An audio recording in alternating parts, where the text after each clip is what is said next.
In the news this week, the government extends its DIY abortion scheme for 6 months. Scotland's Court of Session rules that the Scottish Government cannot redefine the term woman. And doctors called them a miscarriage, but the mother of the UK's youngest surviving premature twins shares the story of her baby's great progress.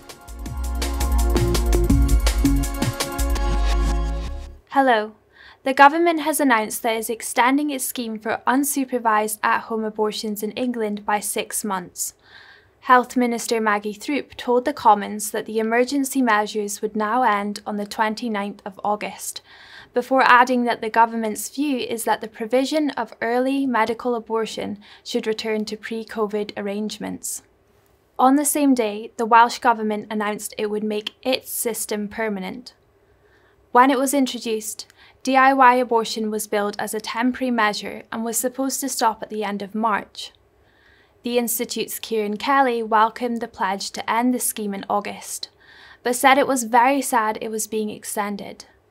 As well as ending the life of an unborn child, we know unsupervised DIY abortions put women at serious risk. The scheme should have been ended as quickly as it was brought in, not extended for another 6 months. Making it permanent in Wales is a tragedy. Scotland's Court of Session has ruled that the Scottish Government cannot change the legal definition of woman to include men who identify as the opposite sex.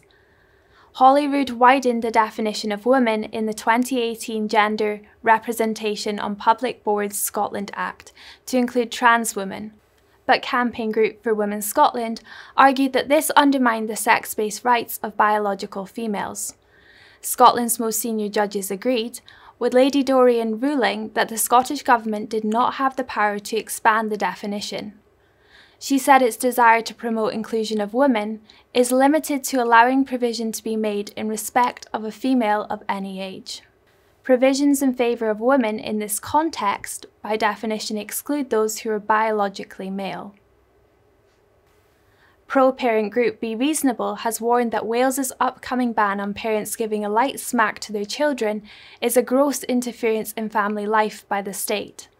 The law is set to come into effect on the 21st of March, at an estimated cost to the taxpayer of almost £4 million. Speaking for Be Reasonable, Kieran Kelly warned that it would criminalise parents, as he discussed concerns about the ban with Talk Radio's Kevin O'Sullivan.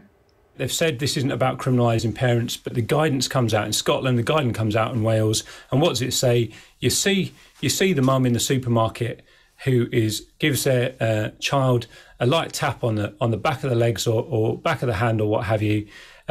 You should call the police. And let's, some would say, well, discretion will be exercised and, that may never make it to court or there won't be a prosecution. But for that mother who's got to go through that process in the first place, that's a trauma in and of itself before you ever get to the prospect of prosecution.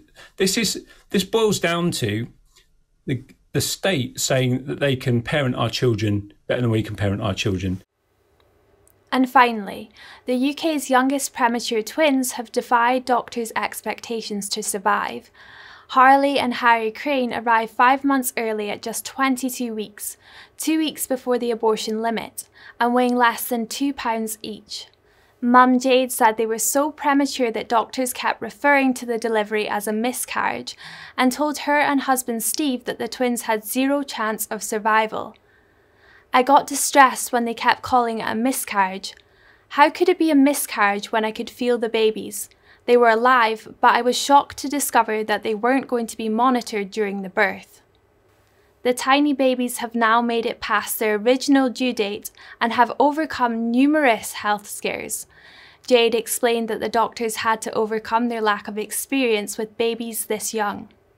We are at the stage where they do have medical evidence, and hopefully for those premature babies who will be born in the future, what they have done to keep Harley and Harry alive will be the medical evidence. Well, that's all for this week. For regular updates and information on all of our stories, plus much more, visit our website at christian.org.uk. Until next time, goodbye.